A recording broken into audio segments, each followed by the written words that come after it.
Bismillahirrahmanirrahim. Elhamdülillahi Rabbil alemin. Allahümme salli ala Muhammedin ve ali Muhammed ve eczil feracahum ve ehlik a'daahum. Selamun aleyküm ve rahmetullah. Hər vaxtınız xeyir olsun. Mübarək Ramazan ayında Uca Allahdan hər birinizə ibadət taatlərimizin qəbul olunmasını dua edirəm və inşallah Ramazan ayının növbəti günlərinin də ibadətin, itaətin və feyzin əldə eləməyi Allah hər birimizə nəsib eləsin inşallah. Müəyyən səbəblərdən ilk günlərdə sizlərlə görüşə bilmədim. Bu gündən etibarən inşallah hər gün nəzərdə tutduğum məsələni sizlərlə bölüşəcəm. Belə ki, fikirləşdim bu mübarək ayda hansı məsələyə toxunaq və qərara gəldim ki, bu ayda Həzrəti Əli əleyhissalamın şəhadət yatağında İmam Həsən və İmam Hüseyn əleyhissalama buyurduğu vəsiyyəti sizlərlə bölüşüm. Amma bugün sadəcə Quran və Əhl-i Beyt əlaqəsin və Quran və Əhl-i Beytə qəbul eləyən, onlara itaət eləyən insanların əlamətin, xüsusiyyətin Quran və hədislər əsasında aydınlaşdıraq ta inşallah sabahdan etibarən əsas mövzuya daxil olaraq. Quran-ı Kərimdə ilahi peyğəmbərlər və ilahi rəhbərlərə xüsusi önəm verilir, xüsusi əhəmiyyət verilir.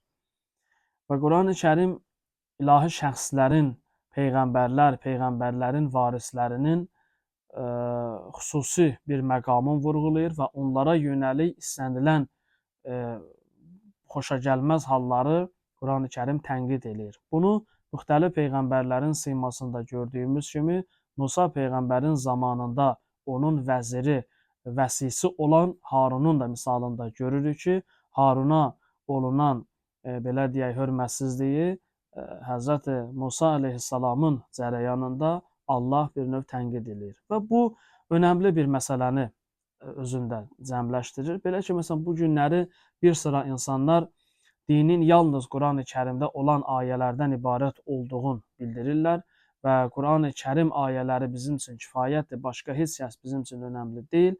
Hətta çox təəssüf günümüzdə müxtəlif insanlar şəxslərə yönəlik, dini şəxslərə, peyğəmbərə bir söz deyə bilmədiklərinə görə peyğəmbərdən sonra olan haqq imamlara, salih insanlara müxtəlif cür adlar qoyaraq, müxtəlif bəhanələrlə onları meydandan sıxışdırıb çıxartmaq istəyirlər öz aləmlərində.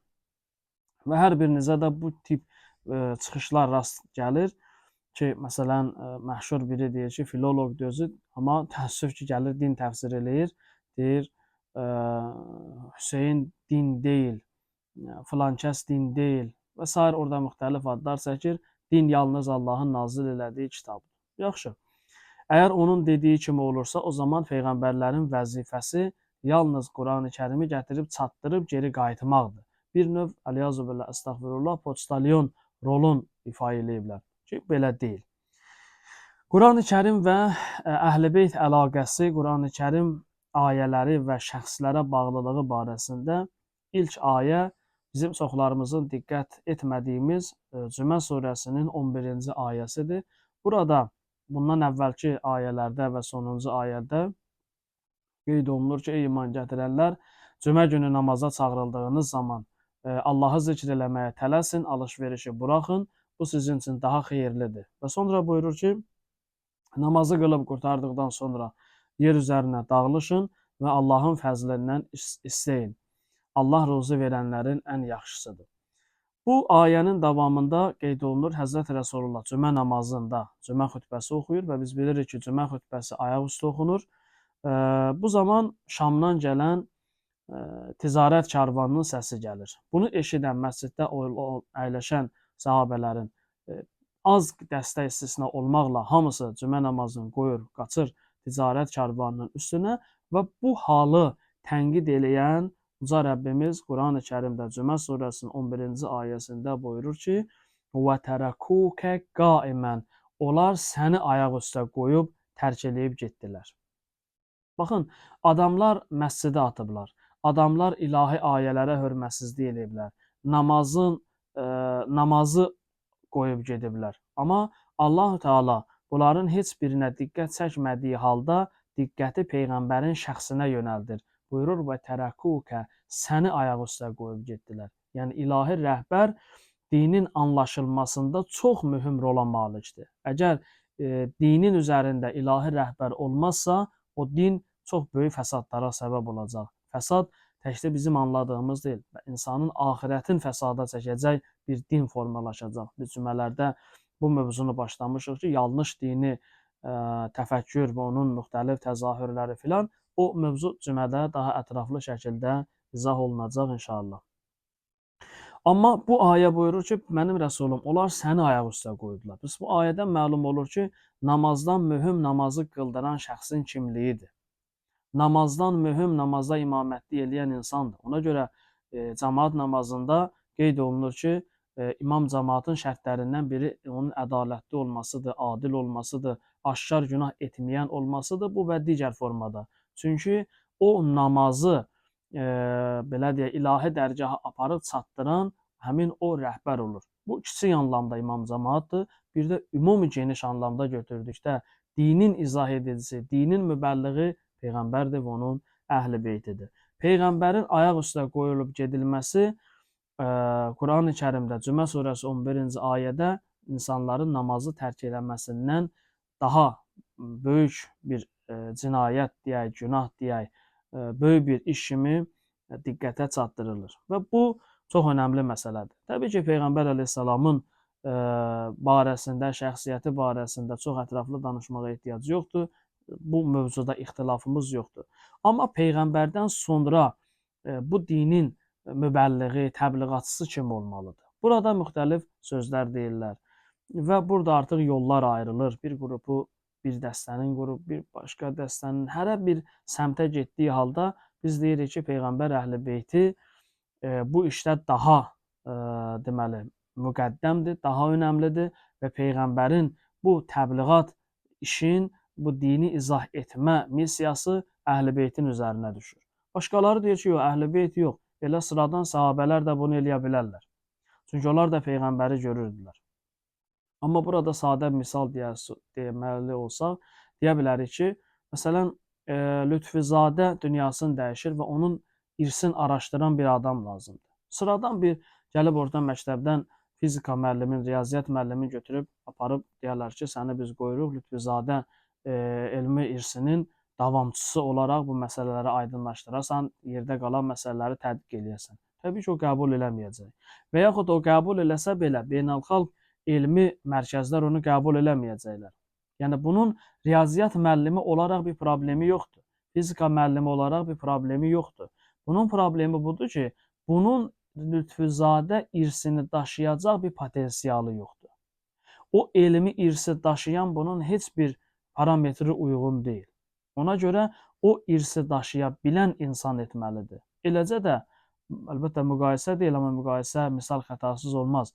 Həzrəti Rəsulullahın missiyasını davam etdirəcək yalnız əhl-i beyt olmalıdır. Bu potensial yalnız bunlarda var. Başqaları eləyə bilərmi? Eləyə bilər. Amma o lazımi işi görə bilməyəcəklər. Yəni, eyni misalı Lütfizadənin misalı kimidir. Sıravi bir orta məktəb müəllimi o ali, belə deyək, məsələlərin tədqiqatı və davam etdirilməsi üzrə mütəxəssis olmadığına görə bu müəyyən ləngimələr, axsatmalar yaşadacaq. Buna görə də Quran və əhl-i beyt bir-birindən heç zaman ayrılmazdı və ona görə Həzrəti Rasulullah buyurur ki, Quran və əhl-i beyt qiyamət gününə qədər bir-birindən ayrılmayacaq, ta mənim yanımda hovuzda görüşənə qədər və hər kəs orada mənim yanıma gəldiyi zaman onlardan soruşacağım Quran və əhl-i beytlə necə rəftar elədiniz. Bu, Quran və əhl-i beyt barəsində qısa bir müqəddimə idi. İkinci önəmli bir məsələni çatdırmaq istəyirəm. O da budur ki, biz əhl-i beytin davamçıları, özümüz iddia eləyirik, biz əhl-i beytin davamçılarıyıq. Görək əhl-i beyt özlərinə davamçı kimi görür. Nəhcül Bəlağədə 92-ci qısa kəlamda Həzrəti Əmir əl-Müminin Əli əleyhissalam buyurur ki, əvvəli var, oxumuram kəlamın, axırda gəlir deyir, İnnə vəliyyə Muhammedin mən ətəəllah və in bəudət luhmətuhu. Deyir, Muhammedin dostu onun gətirdiyi şəriətə tabi olandır. Baxmayaraq ondan deyil, yəni onun nəslindən deyil. Bir adam seyid deyil, amma Peyğəmbərin gətirdiyi şəriətə tabedirsə, bu adam Muhammedin dostudur. Və innə əduvvə Muhammedin mən əsallah və in qarubət qarabətuh. Və buyurur, Muhammedin düşməni isə o adamdır ki, onun gətirdiyi şəriətə tabe olmur, üsyan eləyir. Baxmayaraq onun öz nəslindəndir. Yəni, bir adam da seyiddir. Amma Peyğəmbərin gətirdiyi şəriətə tabe deyilsə, Həzrəti Əli əleyhissalam buyurur ki, bu insan Muhammedin dostu hesab olunmur. Bu birinci məsələ. İkincisi, İmam Sadiq əleyhissalamdan nəql olunur. Bir nəfər İmam Sadiq əleyhissalamın yanına gəldi. Dedi, qavmun ya'maluna bil ma'asi və yəquluna nərcu. Fəla yəzaluna kəzalik hətta ya'tiyahumul maut. Bir nəfər gəlir İmam Sadiq əleyhissalama deyir ki, insanlar arasında bir dəstə var. Bunlar günah işlər görürlər və belə deyirlər. Biz ümidvarıq, Allahın rəhmətinə ümidvarıq və ölüm gələnə qədər bunlar günah işlərindən əl çəkmirlər. Fəqalə, İmam əleyhissalam buyurdu, Haulâ'u qavmun yətərcəhunə fil əmani, kəzəbu leysə biracin. İmam əleyhissalam buyurur ki, bunlar o arzularında, xəyali, yalancı arzularında itib batmış, özlərin aldatmış insanlardılar. Və leysə birracun. Onlar ümidvar insanlar deyil. Dalınca imam səbəbin deyir. İmam buyurur ki, çünki mən rəca şeyən tələbəhu. Bir insan bir şey istəyərsə, ümidi olarsa, onu əldə eləmək üçün çalışar. Və mən xafə min şeyin hərəbə minhu. Və bir insan bir şeydən qorxarsa, ondan da qaçar. Bunlar necə Allahın rəhmətinə ümidvardılar, ilahi rəhmətə səbəb olan əməlləri eləmirlər, amma Allahın qəzəbinə səbəb olacaq əməlləri isə rahat şəkildə icra edirlər. Bu iki. Üçüncü də yenə də İmam Sadiq əleyhissalamdan mübarək kəlamdır.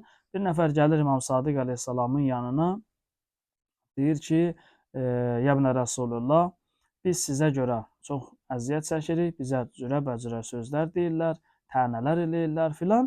İmam onun cavabında buyurur ki, İnnəmə əshabi, mənim səhabələrim mənə o Cəfəri ki var, Cəfəri məzhəbdir, bizim məzhəbin adı İmam Sadiq əleyhissalamın dövründə bu sistemləşdirildi.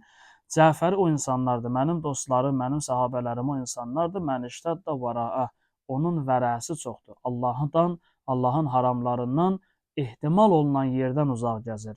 Və amilə li xaliqihi, xaliqə görə, Allaha görə əməl eləyər və rəca səvabə və onun savabına ümidvar olan fəhaulai əshabi, bu xüsusiyyətə sahib olan insanlar mənim səhabələrimdir. Yəni, bir adam boş elə iddia eləyə, mən imaməti qəbul eləyirəm, imama canım qurban, amma onun vərəsi olmasa, onun Allaha ibadəti olmasa, Allah üçün iş görməzsə, ilahi savaba ümidi yoxdursa, bu adam deməli, imam buyurur ki, mənim səhabələrimdən hesab olunmur, əksi isə mənim səhabələrimdir.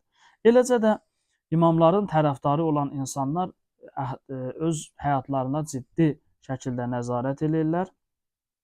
Həzrət Əli əleyhissalamın Nəhcül Bəlağədə olan deməli xütbələrindən biri 215-ci xütbədir. Zahirən Həzrət Əli əleyhissalam orada buyurur. Buyurur ki, vallah, and olsun Allaha, mən tikanların üstündə yatmağa razıyam, amma boynumda bir bəndənin zülmü olaraq, bir bəndiyə zülm etmiş olaraq Allahla görüşməyə razı deyiləm. Əgər bir insan Allahla görüşdə boynunda haqqınnas ola və insanlara zülm etmiş ola, o insanın işi qiyamətdə çətindir. Və yaxud da digər kəlam yenə də Həzrət Əmir əleyhissalamdandır. Buyurur, 7 iqlimin mənə əta eləyələr, verələr, dünyanın idarəsini mənə verələr, mən qarışqanın ağzındakı arpanın qabığını belə ondan almaram. Bunlar mən qısa şəkildə dedim, biz bizim Əhl-i Beytimizin sevib seçdiyimiz o Əhl-i Beyt imamlarının həyat tərzi idi, həyat sirəsi idi və bizlərdən də tələb olunur ki, biz sevdiyimiz və seçdiyimiz insanların həyatına uyğun, onların göstərişlərinə uyğun öz həyatımızı tənzimləyək. Əks halda bunlar necə İmam əleyhissalam buyurdu ki, kəzəbu və leysə biracin. Onlar yalan danışırlar, ümid var deyirlər. Allah göstərməsin, insan gedər qiyamətdə Əhl-i Beyt əleyhissalam insanı o formada geri qaytarar. Buna görə də bu gün müqəddimə olaraq bu məsələni dedim ki, Quran və Əhl-i Beyt əlaqəsini qeyd elədim. Cümə surəsi 11-ci ayədə Peyğəmbəri ayaq üstə qoyub gedən cəmiyyəti tənqid edir ki, onlar Peyğəmbəri ayaq üstə qoyub getdilər. Demir namazı tərk elədilər, məscidi tərk elədilər, Allah hörmətsizlik elədilər. Buyurur, onlar səni qoyub getdilər. Yəni, dinin üzərində dinin rəhbəri olmalıdır, biləni olmalıdır. Dinin o əmanət verilmiş şəxsin özü olmalıdır ki, insanları doğru düzgün istiqamətləndirə bilsin. Bu Quran-ı Kərim və Əhl-i Beyt əlaqəsidir və ikinci hissədə belə deyək, dediyim Əhl-i Beyt əleyhissalamın xüsusiyyətləri idi ki, onların, daha doğrusu sevənlərin, onların vilayətini qəbul edən insanların xüsusiyyətləri var. Allahın Rəsulunun gətirdiyi şəriətə tabi olmaq, ikincisi vərən sahibi olmaq, Allaha xatir əməl eləmək, Allahın savabına ümidvar olmaq. Bu insanlar, bəli, Əhl-i Beyt əleyhissalamın tərəfdarı hesab edilə bilərlər. İnşallah Allah nəsib eləyərsə sabahdan etibarən Həzrət Əli əleyhissalamın vəsiyyətin qısa-qısa sizlərlə bölüşəcəm. Allah hər birimizə dünya və axirətdə Həzrət Əlinin ziyarətin və axirətdə şəfaətin nəsib eləsin. Esselamu aleykum və rəhmətullahi və bərəkatuhu.